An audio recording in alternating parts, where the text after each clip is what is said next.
cactus here. It's October. It's getting pretty out there. Pretty cold. This is Out and About. Today's topic is mills. Mills of the Upper Ottawa Valley. I think I've got about 5 in the bag. I'm going to try and find maybe the existence of where the Huntington Mill used to be on Calumet Island at the foot of the creek that leaves Cranston Lake. If I can find wild property that gets in there. So I'll be doing that by bicycle. And then bush bashing, followed by the kayak on my roof and my trusty water boots. We'll then try and find Beckett's mill site. Looking at Google Maps, it's between Beckett's Island at the interprovincial bridge that you can see to your right when you cross to the Quebec side from Pembroke, and Cotnam's Island. I might have mentioned in another clip it was between Morrison and Beckett's. It's not. It's Cotnam's Island and Beckett's. I could see a little cut maybe in the land where they put a little channel, a canal through. We're gonna paddle there and see if maybe that was an old mill site.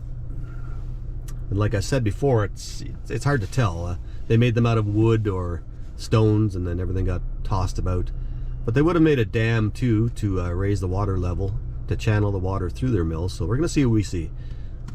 Unfortunately, my girlfriend and I were paddling there not long ago, and I wasn't even aware of the potential mill that might have been there. Again, I found this in Jackie Ryan Patterson's book on Pembroke, that where these 2 mills were in the past. If time allows today, we're going to drive far and burn a lot of expensive fuel, and I'll show you the mill in Old Killaloe, maybe a few other things. The mill that's still hanging in there in Balaclava, the ghost town. Not too many buildings left in Balaclava, but the mill's still there. It's an iconic part of Renfrew County.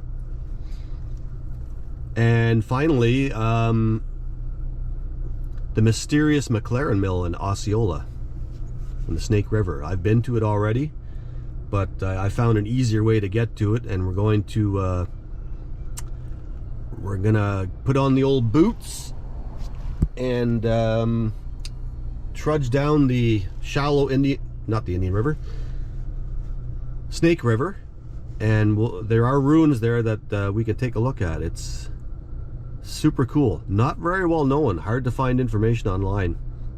When I get there, perhaps I'll whip out my phone and see if I can recite a little information on the McLaren grist or woolen mill, whatever it was, in Osceola. So here. Where'd they go? Oh, you little buggers. Blast. No deer. So here's a little bridge on Forest Park Road, and some other little snide coming through here. I'll have to check the maps and see where this goes.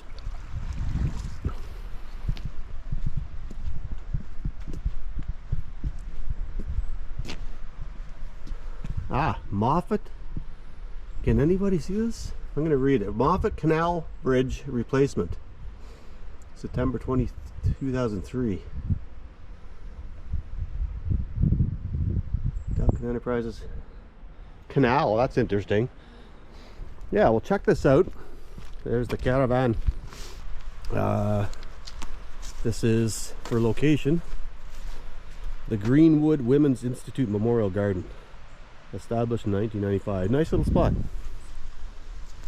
Nice little spot.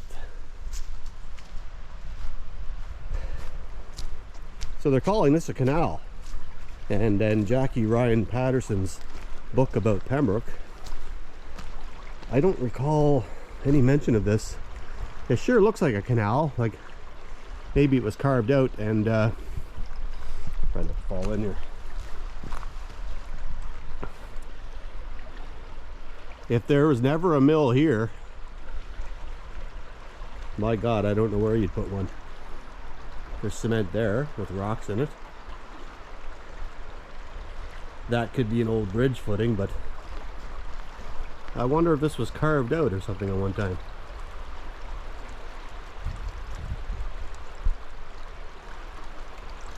Because it's sure a perfect spot for a mill. Well, the mills in the mid 1800s, 1850s or so, 60s, they made them out of rocks and wood. So unless things are still stacked properly, they're really hard to tell where they used to be. So you got to use your imagination and see where maybe they put something. So me being me, I'm really tempted to follow this canal, this creek, right back to the Ottawa River on the other side of Cotnam's Island. But somebody owns the land in here,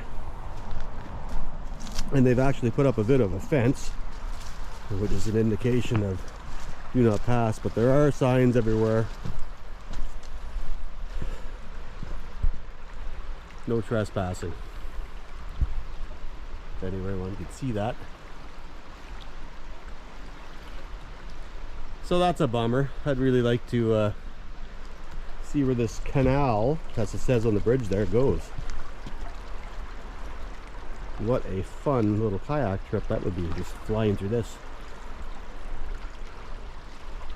So they got the obvious signs up. We can't go in there. So my next plan is to kayak into Hazley Bay, or not even Hazley Bay, the next bay over by the large interprovincial bridge, and try and get ashore and see if I could see an indication of the Beckwith Mill, or Beckett's as it later became called, which therefore made Beckett's Island. Beckett's Island is uninhabited. It probably used to be one time by indigenous people. And interesting fact, the red rock you see on Pembroke City Hall is harvested from Beckett's Island. And I think some limestone came off Morrison's Island for other building projects in Pembroke. So, well, crap. I'd love to have hiked down there. Women's Institute Little Park. Check it out.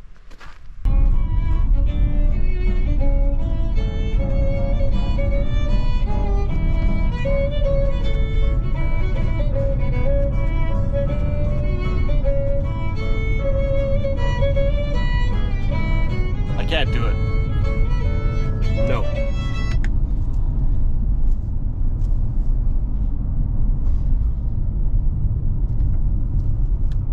Cactus isn't a fan of the traditional Ottawa Valley fiddle music. It's a part of where we live, but not rock and roll enough for me.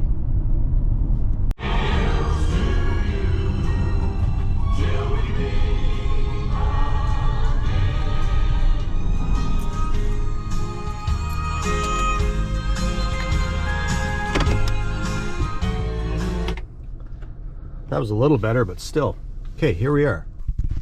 Cactus's favorite mode of transportation. The bicyclette. Here we go.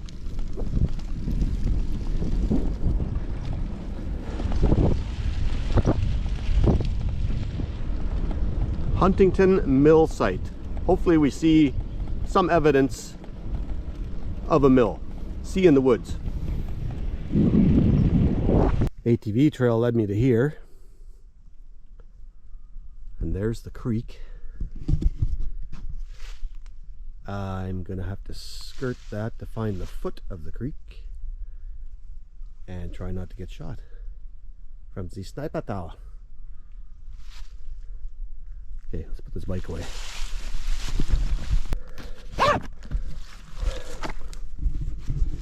Off we go.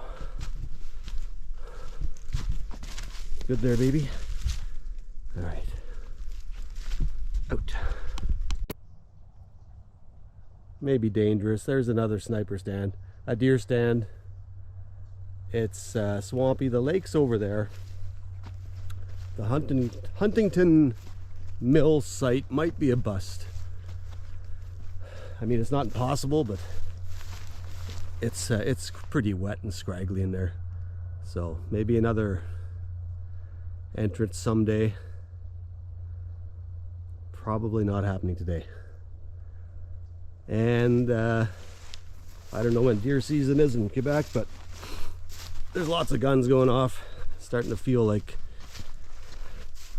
some past employment of mine. I'm getting out of here.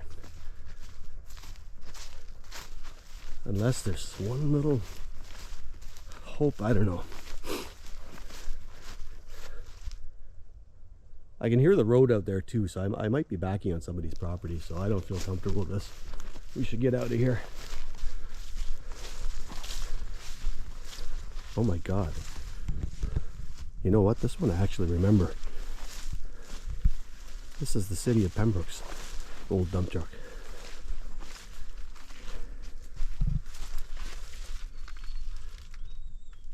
This thing ran forever in the town, way beyond its normal lifespan. That shows you what quality there is. As I recall, it is a diesel.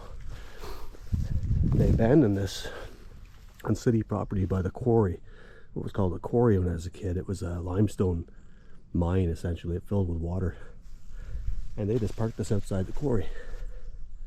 And how nostalgic to actually find this thing again. This thing was tough as nails. I remember as a kid being amazed that the city still used it. Okay, let me see a bottom roof over there. So I'm gonna hightail it back, get on the bike. Cactus reporting live from the Interprovincial Bridge to Quebec from Ontario at Pembroke. There's our only a few years old bridge. The old one used to be over here, and it's gone. Island Brae Golf Club, Pembroke's upriver there, Morrison Island, which is part of the golf course, Beckett Island, Beckett's Island, maybe Beckwith originally. The bay, I don't know what the bay is called, but that's Cotnam's Island, Beckett Island. Next door is Hazley Bay. Nice place to kayak if you're looking for some calm little islands and rocks and things. Hazley Bay, this bay, right at the bridge. No boats to bother you. Let's go see if we can find Beckett Mill ruins of any sort. Stay tuned. So we paddled to the edge of the fast water. I don't know if you can hear that or not. It's not dangerous white water, but it'll be pretty impossible to paddle back up, so we stop here. And right where the fast water is starting is where I'm stopping. So here we go. I think we have a ways to go to get to where we think it might be. I'll check my phone and see if I can see on Google Maps in a while.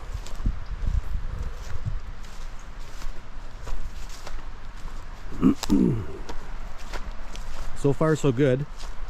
Solid land. There's a cut piece of wood, probably brought in from the floods. No trails, pretty wet. This could be challenging. I'll be walking on these deer trails, I think, for a while. Neat. Watch for poison ivy. Always be on the alert for poison ivy. Some cut lumber.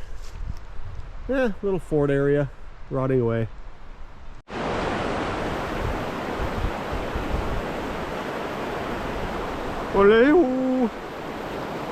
Well, I'm on Cotnam's Island here, and that bridge is the second bridge past the Interprovincial Bridge by Dubois store, where you buy beer and other things. That is attached to Morrison Island over there. This is Beckett Island. So I'm at the lower end of the channel that's spilling at the Snye, as they call it, into the Ottawa again. Oh, here comes a boat.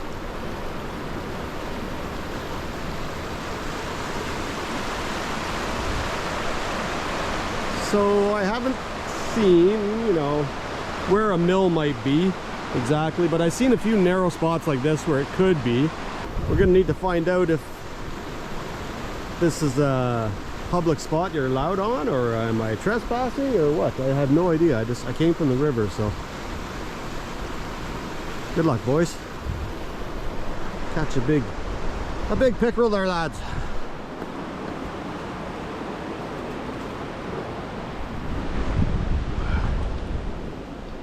My phone went off. I gotta check who is trying to contact me. Cast iron. An old piece of cast iron. Intricate designs. Neat. What else we got around here? Hold on. I'll sign out in a second here.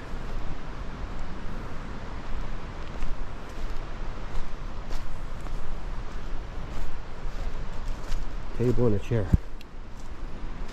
I don't know. It's a beautiful, beautiful place, this end of Cotnam's Island. We'll get back to you. Out.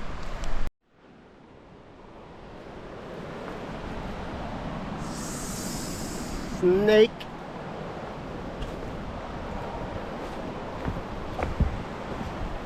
Onwards.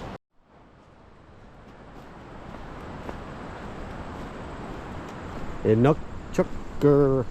I always forget what those are called. Thank you to whoever made it.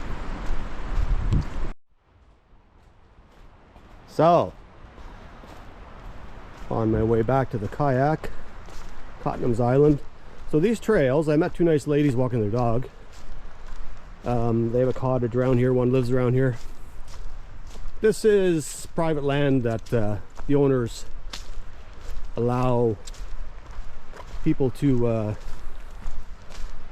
walk on, or you can make a donation and rent one of these little picnic spots, have a fire, maybe camp. Oh, there's a picnic table over there. I came from the shore, so not much way to know. There's our placard signs describing the trail map and who to contact. I'm not going to personally reveal anymore. If you want to do some hiking on Cotnam's Island, I would suggest you Google it or check on Facebook and get a hold of the owners and be gracious enough to make a donation. And if you do come, enjoy. It's absolutely fabulous. Don't leave any garbage. Don't make big dumb fires. So I couldn't really find exactly where the mill would have been.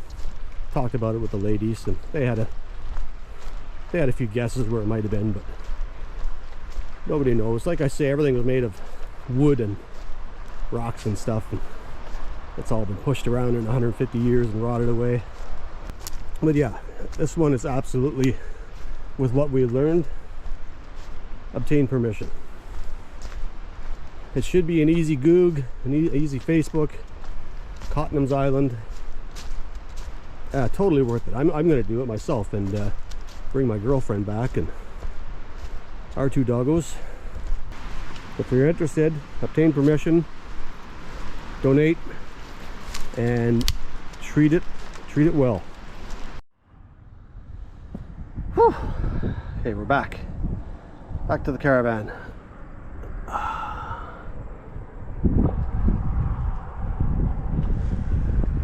Let's get going. Osceola.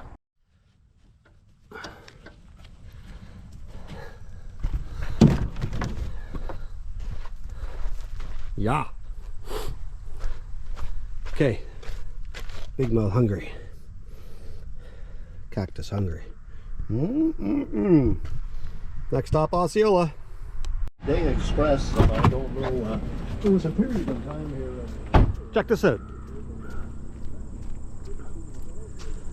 McDonald Burying Ground, Veterans of War of 1812. This is Sutherland Road in the Meath Hill area. The bottom of the hill, across the bridge in the Muskrat River. I ran into this years ago on a bicycle trip. This was a neglected, forgotten graveyard that some dude, I don't remember who, thought he would kind of bring it back to beautification, and had a plaque made for it. Thank you to him. The McDonald Burying Grounds. This historical family cemetery is used sometime after Walter McDonald petitioned the Crown to acquire Lot 18, Concession 1 in 1835. 1835, that's early for up here. Records indicate that Walter was born in 1789 in Lancaster Township, Glengarry County, and served with His Majesty's Fencibles Regiment for 5 years and 25 days. The McDonald family were among the earliest settlers in the West Meath area, west of the Muskrat Lake, now known, excuse me, bloody ragweed, as the Whitewater region. Also buried in the cemetery are two brothers of Walter. They are William and John. Research has shown that William and John served in the War of 1812. William by hauling a sleigh of ammunition between Kingston and Montreal, and John with the Glengarry militia. Worth noting is that it took an estimated 30 years for the veterans of the War of 1812 to finalize and transfer the land deeds from the government they served and protected. Here's the final resting place of these three men. Gone, not forgotten. War of 1812. That's like some southern Ontario stuff. It's going back. So they came up here as pioneers and got free land. Papin. Who's that local historian around here? Is that Bruce Papin? He'd know all about this. If I got the name right.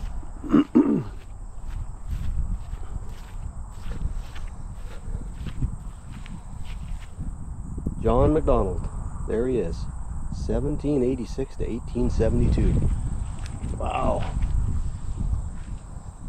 I hope other people will, Walter, veteran of the War of 1812, hope other people will keep this trimmed up and preserved as long as they can. I think if I lived out this way, I'd put a little effort into it. A little far from my home though. Cool. Osceola, here we come. Caravan.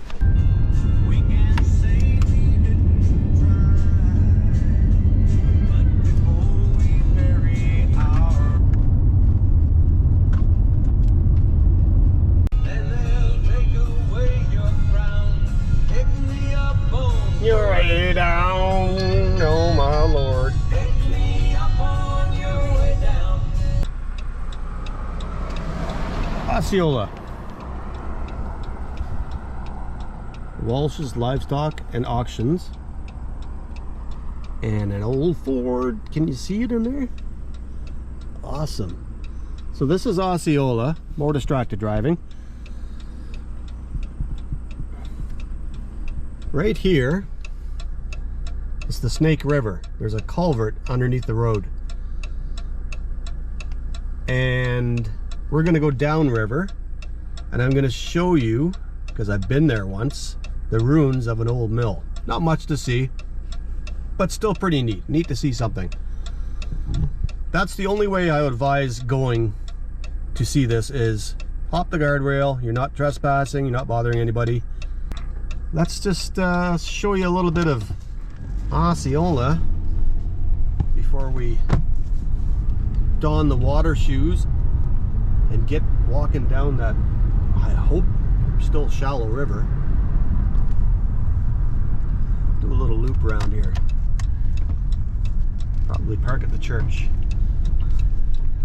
I got a chum in Pembroke, married a local girl in this church. I remember having my old 63 Pontiac there, parked out front. I think we kind of used it in the wedding a little bit.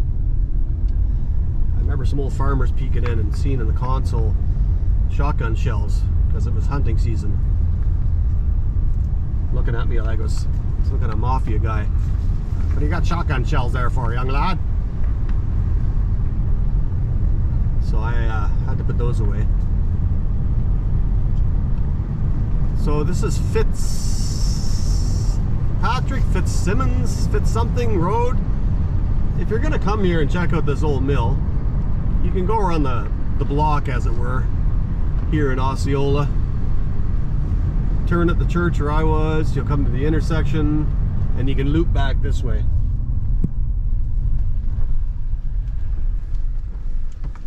But we're gonna go this way for a second. Last time I came, so I wasn't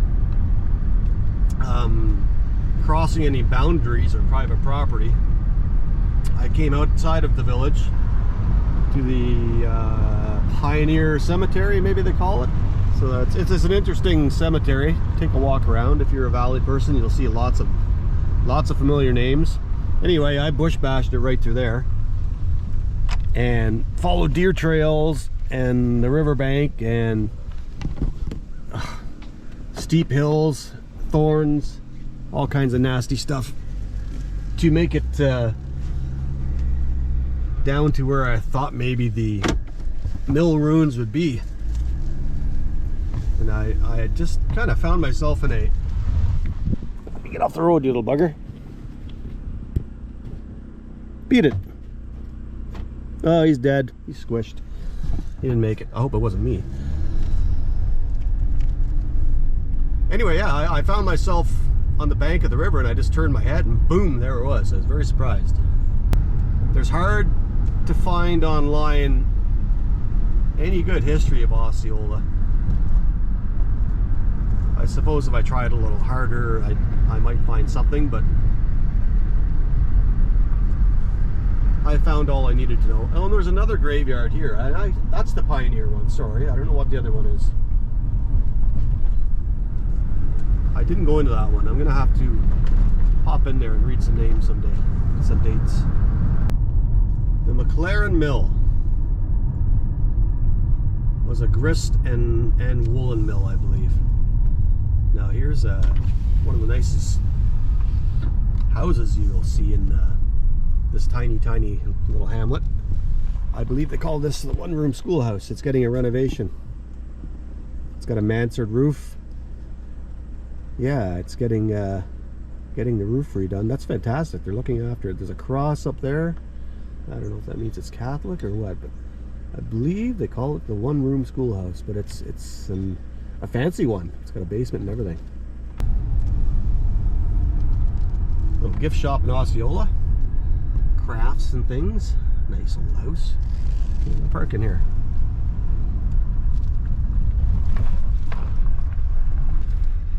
I would never remember the name of this church. It was a pretty big Gothic thing. Okay, water boots time. I think I got it. St. Pius Church. St. Pius Church. A very grand church for a small village. In 1857, Alexander McLaren, a Scottish immigrant, laid big plans for Osceola, which included 274 lots on 7 streets. Osceola grew with a dam across the Snake River, providing power for a grist mill and woolen mill. See, I remembered something. There was also a cheese factory. The population was mostly Irish and Roman Catholic. In 1891, a large church was built in anticipation of further development. It must be this one. There were troubles ahead. The mill pond, literally and figuratively, was causing quite a stink. The dam that created the mill pond was also blamed for flooding 15 roads and the fields of 89 farms. The dam was removed in 1905, leading to Osceola's decline as a commercial center. Isn't that interesting? I think St. Pius Church is possessed. These little stink bugs. Oh my God. Gross. They like the heat of that door.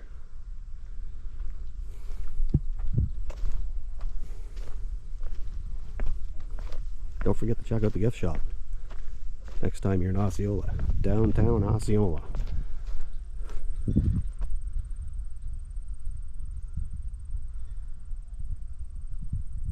Big church. So here's the culvert. Probably used to be a wooden bridge at one time. The Little Snake River. There's been some rain lately. The water's up, so boy, I hope it's okay to walk on the banks. Watch your footing, chocolate pudding.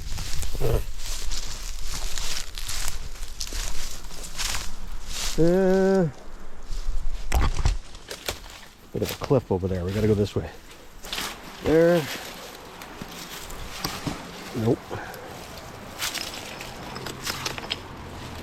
Okay, we're down here. I'd say the water's up a little bit from when I was here. We got a ways to go. So it's going to be a lot of this for 200 or 300 meters. You are out and about with cactus in Osceola, Ontario, Upper Ottawa Valley, Renfrew County.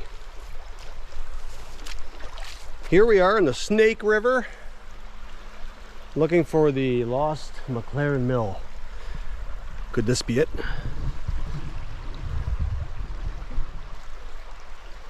Could this be the lost, forgotten about, barely known by anybody McLaren mill? There's not much left,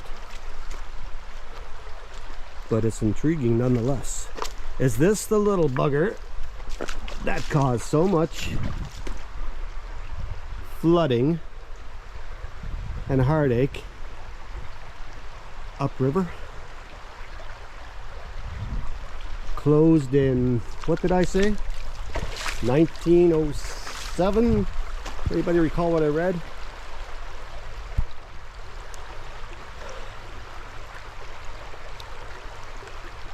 So it's constructed of local fieldstone and mortar. So you can see how back in the day, if they smashed them apart and just spread the rock everywhere, you'd have a hard time telling, unless you could find cement fragments. And anything wood is basically gone. I know, maybe you're expecting something a little more exciting, but it's really, really pretty down there. It's a cool October day. It would be kind of nice in the summer. Makes you wonder where they had the dam. Right about there. There might be some piled rocks there maybe. I'm gonna have to check that out before I leave. This is not a well-known one. So up above is the house down from Walsh's. I don't endorse going there and bothering them. There's no need. Put your water shoes on and come on down the river. It's not deep. It's just rocky. Grab a walking stick. Take your time. Be careful going down the hill. So I've been here before. My chum Euler there, he found some literature online one time. He used to own some property up in the valley. He was doing a little bit of a study of it, and he found something about a kayaker or a canoer traveling the Snake River. Had some mention of this old mill, and I could never find it online, but I never forgot him saying it. So now with the advent of YouTube, and I'm getting older and interested in history and all that garbage, I never forgot it. I always wanted to investigate and see where this might have been, and the rumors are true. Can you see that wall up there? That's the top of the level ground up there. That's how the mill went. It went up that way. It was in here in some capacity.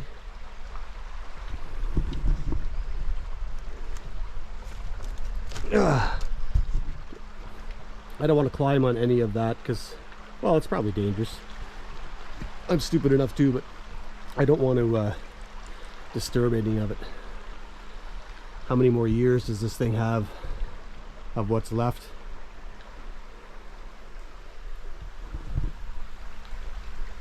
So if you come to check it out, try not to crawl around too much on the intact places and stay off people's property up there, please.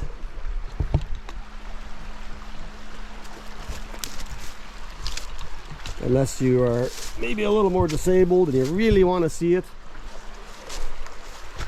you could ask for permission, but I didn't send you. Look at that. That probably was an outlet. So how would this work now? Would they have dammed it up there? What's the science behind dams? Raise the water level and then shot it into here because it was higher? Or would they have dammed it down here where it's narrow and shallow and maybe easy to build a dam? The thing is, if it flooded upstream way back, all those properties and places, well, you think it would have flooded this too, so I'm not sure. If anybody's guru of the science of dams and mills, let me know. Here's another section to it in here.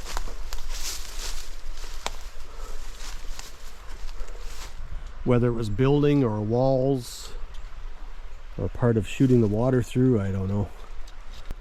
It is fascinating when you're actually here. I'm not shooting in 4K because it seems to be a lot to process for my computer. 180p seems to do it. So let's go back there to what look like stacked rocks and see if maybe, whoa, that was the dam. I don't think I'll cross here. I think I'll go upstream a little more, look shallower.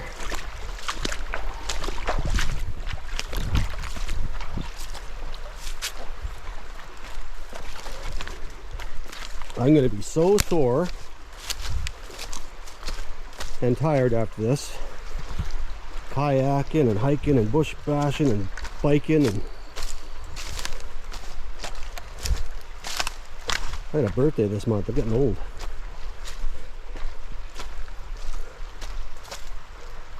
Oh well, we'll sleep when we're dead.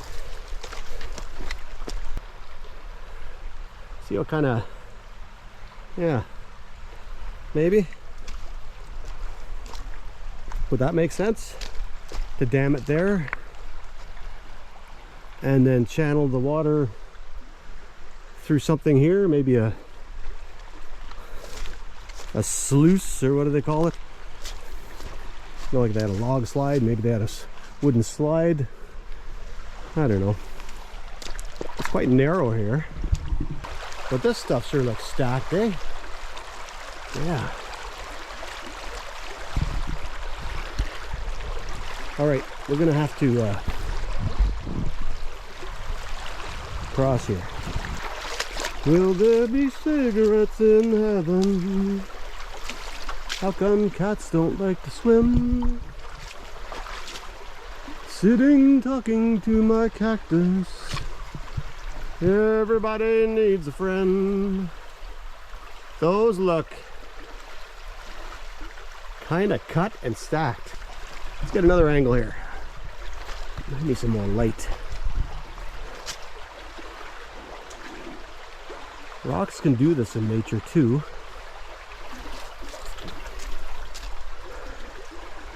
Nah, these are stacked.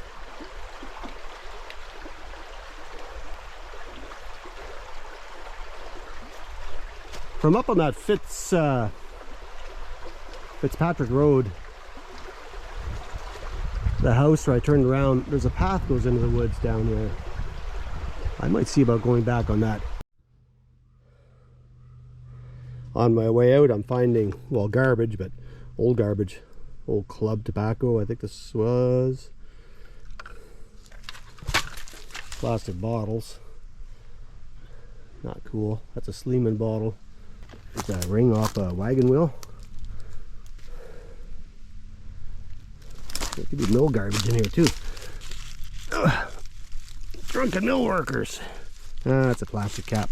1970s whiskey.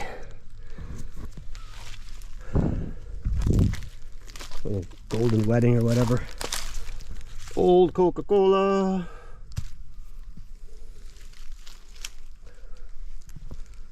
Lots of cans. There's the wagon spokes. Right there.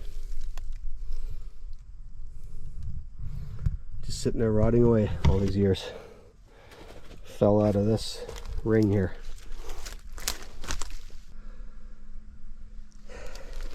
You can't really metal detect places like this because it'll just be going off like crazy with pull tabs. There's a intact crush bottle.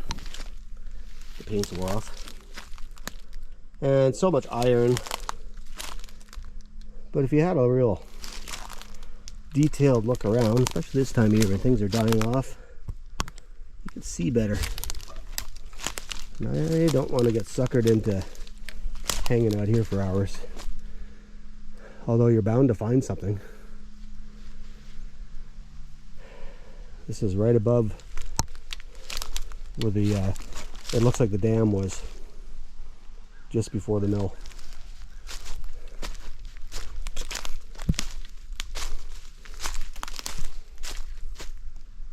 Somebody steal that from Kingston, got nervous and ditched it.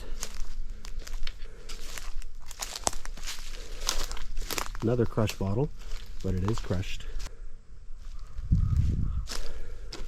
I could see the church up above me, so we're not in line with the neighbors.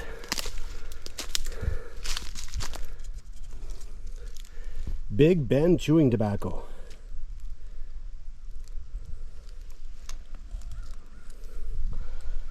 Wow, if that was not so rusted, that would be quite a collector. This is worthy of a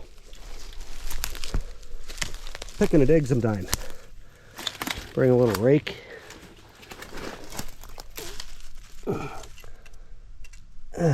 Moosehead beer, that's not very old. Lantern parts. More steel, more cans, more buckets. Oh. Get out of here, cactus, you got places to go. You're getting suckered in by the garbage.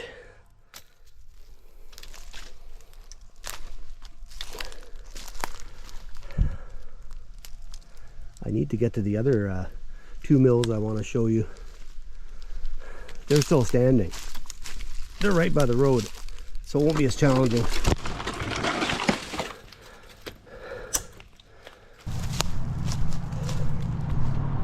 St. Pius. See you later. Boy, how long was that? That could have been a video unto itself. Oh, I'm getting pooped. Ragweed's killing me. Caravan. Cactus out.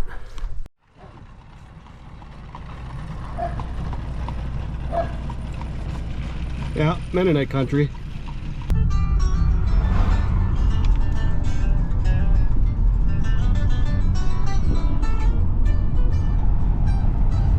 Always give, shut up, a wide berth to the Mennonites. Show respect. Gotta admire their simple way of life. And don't shove the camera in their face. The ghost town of Balaclava. Not too many buildings left. So that's like a toque, like a full face toque. That's what we call a winter hat there, Americans. A bunch of hosers. Yeah, you wear that on your head in the winter there, buds. So I'm going to show you the mill that's still standing at Balaclava, and we'll take it from there. I'm running out of time. It's a busy day. I'm pretty exhausted. Got to go out for supper, shower, pick up everybody. I'm trying to get this all done in one day. This county is stupid big.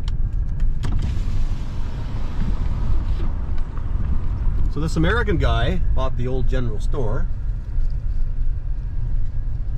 and he owns all this. This is an iconic Ottawa Valley thing here.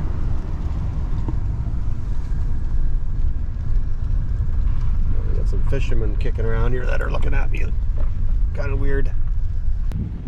Constant creek, constant lake. We're gonna paddle that someday. Dirt bike coming.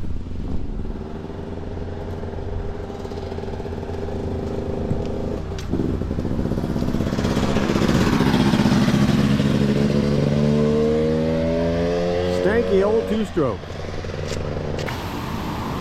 So apparently this used to be the general store.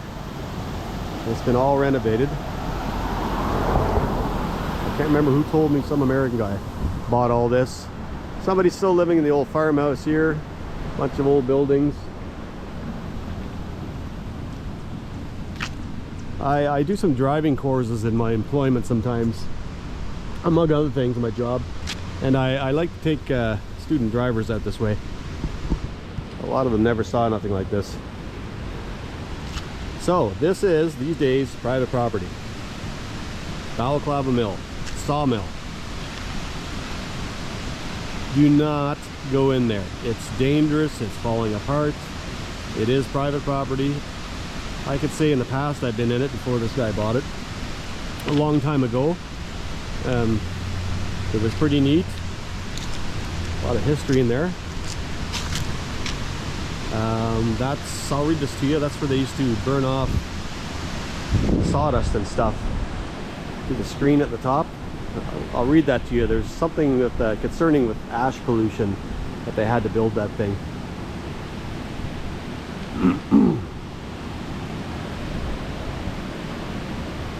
This is like the quintessential thing to look at in Renfrew County, Upper Ottawa Valley. Just gorgeous. I wish I could get down that road and get another angle at the back, but it's all private property. So this will be a quick one. Not too much of an explore. It's on Scotch Brush Road, south of Eganville. Just before Dacre. The big metropolis of Dacre. Somebody put some pressure treated beams in down there, trying to keep it from falling in, so at least they're trying to keep it up a little longer.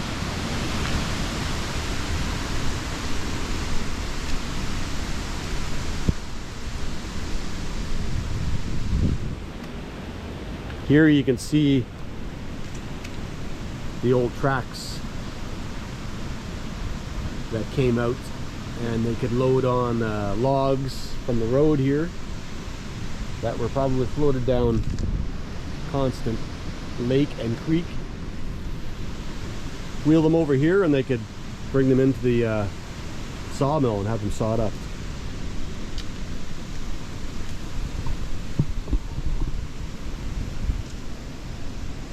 A lot of things like this in the Ottawa Valley, just nobody had the foresight to try and preserve and hang on to these things. Pembroke was bad for that. There's so much scrubbed brush growing now, you can't even see everything very well anymore, but pretty cool. That's about all I can show you. We're running out of time. Steam straight.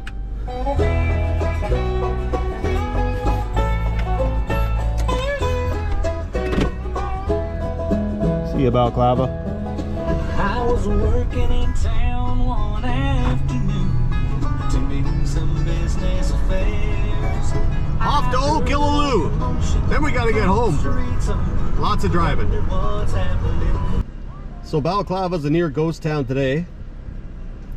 I come down from the bustling lumber town of its heyday. It started as a small community named for the battle in the Crimean War. Well, what's going on there nowadays? Shortly after its founding, a dam and sawmill were built, and by the 1860s, the small hamlet had acquired a blacksmith shop and a hotel to go with its permanent residence.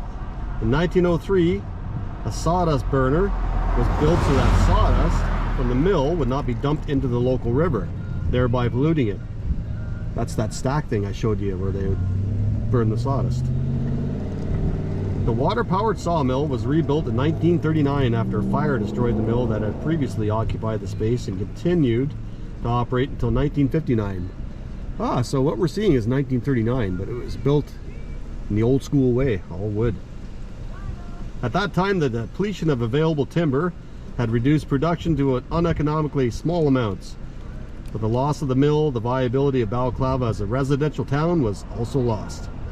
The sawmill was the last water-powered mill to operate in the province of Ontario. Isn't that interesting? Check out those cars. Chevy 2 Nova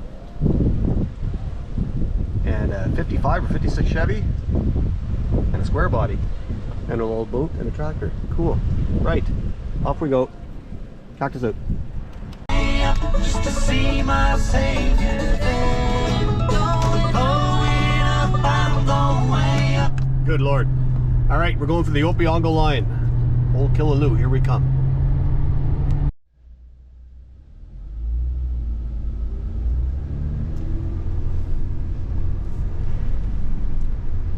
Well, you can't just pass by Brudenell without checking out a couple old houses here, hotels, whatever they were. Not much in Brudenell. They're near a ghost town. As I recall reading somewhere, and it might have been this place, it had an old stopping house that was had a reputation of a place of ill repute with loose women and rock gut whiskey. That appears to be an old store. I've seen people show this on the internet before. Okay, distracted driving. On to Old Killaloe.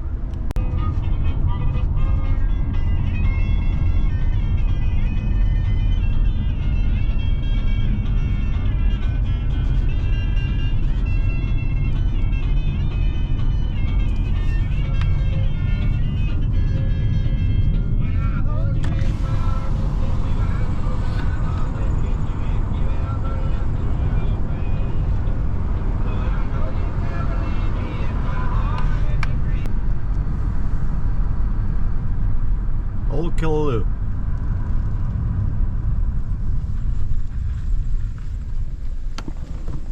Now, this was the general store, Get's General Store. Still got those awesome signs out front.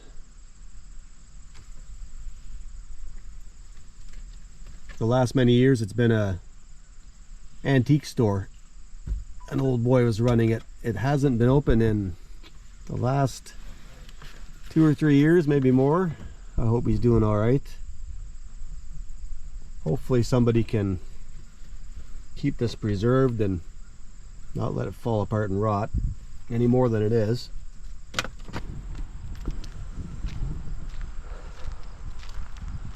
Looks like it's still full of antiques and stuff.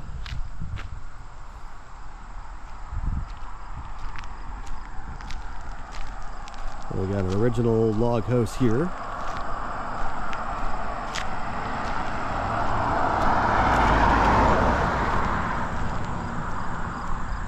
And here is the mill.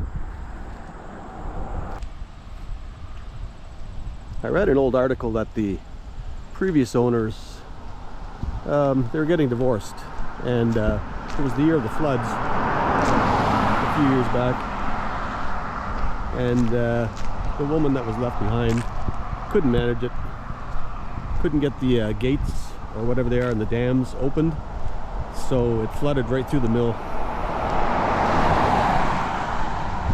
Wow, lots of cars. So when I get back to the caravan, I will read a little history about this. I hope the people that have it now can invest some work into this and get it saved. It's quite a unique thing to have here. Here's another log home, old original. Over this way there's one, you can't see it, it's abandoned, getting rotten. So there she is, the old Killaloe Mill. Just a gorgeous spot. Would be like an amazing restaurant or something, or an inn. So much work to do to it. Even the dam is a little sketchy. If that gives way in some capacity, it's going to drop that Brennan Creek pond that it made there quite a bit, causing flooding downstream. It's pretty vulnerable.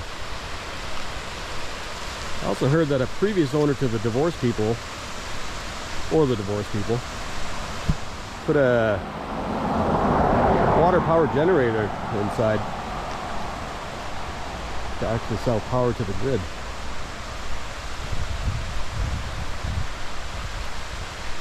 So nice to see. Originally built by an Irish immigrant, 18 something. I believe it was a grist mill / woolen mill. I don't think it was a sawmill.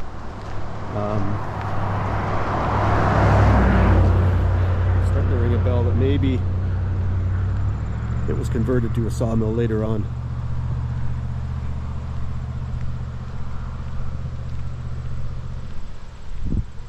What a thing to see.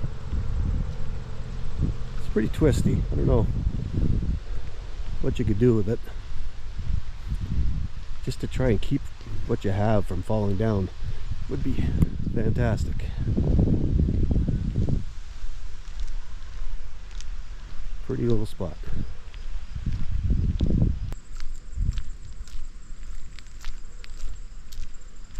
Not much else to see here.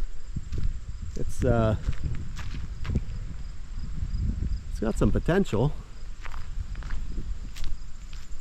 Let's show you this.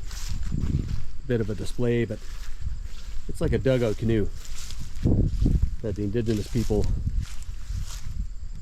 did actually do back in the day here, as well as birch bark canoes. This isn't an antique or anything. I don't think it's that old, but it's a representation of what the indigenous people would do, and even the pioneers maybe would do dugouts. Once sawmills and stuff were established, they were able to make English style boats out of planks and things, rowboats. Yeah, so that's the crazy day of mills. 3 out of 5 ain't bad. 2 were a bust. We couldn't find the remnants of where they used to be. The McLaren one in Osceola was always fascinating. There's a little more poking around to do there. The Balaclava mill, always great. Not long for this world. And the old Killaloe mill. So that was a lot of driving. This county is horrendously big. I gotta get home and have a shower. I gotta pick up the teen at her friends. She's back from college. We'll get my mother, get home. First get home, have a shower. Grab the girlfriend and take all these ladies out to supper. Local caterer, Board and Saucy, has leased a restaurant in Pembroke and has started a restaurant. And Pembroke's full of good restaurants. They've really come a long way. They're doing good. Coming alive again. Lots of good eateries in Pembroke. Come and check it out. Yeah, Thanks for tuning in to Out and About. We certainly were out and about with Cactus. It was a real blast. I'm quite exhausted, biking, pedaling, hiking, drive. But it's time to get back. We're running out of time. But hey, check this out. One more thing. The bottles. See the old gin bottle? Cool, eh? Get's General Store. Neat. Well, let's get off of here before somebody yells at me. Hop in the caravan. Head her back north to the Quebec border, to the great metropolis of Petawawa. Oh, we've lost the radio station just as well. People probably ask, Cactus, I thought you were a rock and roll guy. Why do you listen to Valley Heritage Radio? Well, it's just kind of fitting for the Valley sometimes. Obviously, as you can see, I can't listen to it all, but some of it's really fitting. Other than that, radio in the Valley sucks. If you get the CBC, you listen to that. The pop radio stations are pretty terrible. I'm a kind of an opinionated rock and roll guy. I'm like, you know, a bit of a hippie. The band, Bob Dylan, it's all over the place. Punk rock, rock and roll. Anyway, I'm rambling. It's time to go. Cactus out, and that is all.